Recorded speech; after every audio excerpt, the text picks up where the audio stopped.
Opisyal na nga gideklara sa pag-asa ang pagsugod sa ting-ulan.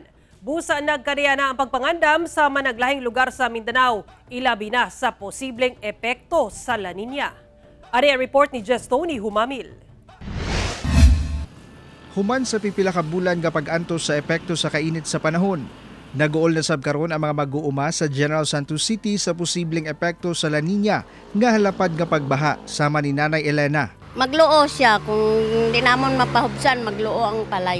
Malata ang palay pa. Si Kuya Junjun, naghimo na og agianan sa tubig sa ilang humayan sa Barangay Ladol sa Alabel, Sarangani. Kanal lang sila kay og di mo kanal di. Para sa ani ba ulanan. Wala ano kan daot pa ni.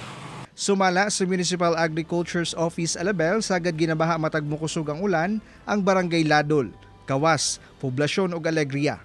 Busa karon pa lang ilan ang ginaawhag ang mga mag-uuma nga mag-apply na sa Philippine Crop Insurance aron dunay makuha kung madanyos ang ilang mga tanom gumikan sa kalamidad. Diyan po talaga ang mga flood-prone areas, sir.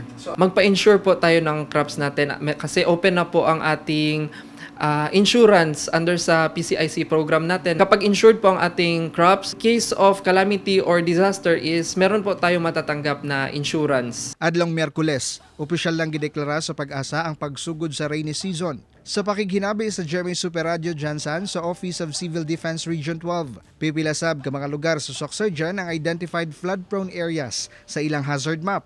Lakip ni ini ang mga lugar sa Pikit, Kabakan, Carmen, Alyosan, Matalam, Tulunan, Mlang ug Pigkawayan sa Cotabato Province ug pipila pa ka mga lugar sa Soxarjan Region. Giabisuhan na sab sa OCD ang mga LGU sa paghanay sa mga ayuda, rescuers sa guban pa panahon sa emerhensiya. Nag-abiso sab ang pag-asa Jansan sa posibleng mga pagdahili sa yuta.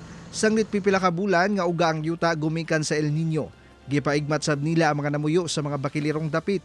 Pag uga manggod ang yuta, mas brittle siya, mas dugmok. Unya pag maulanan na siya, dali ra siya mo kuan. Humok dayon mo landslide ang resulta.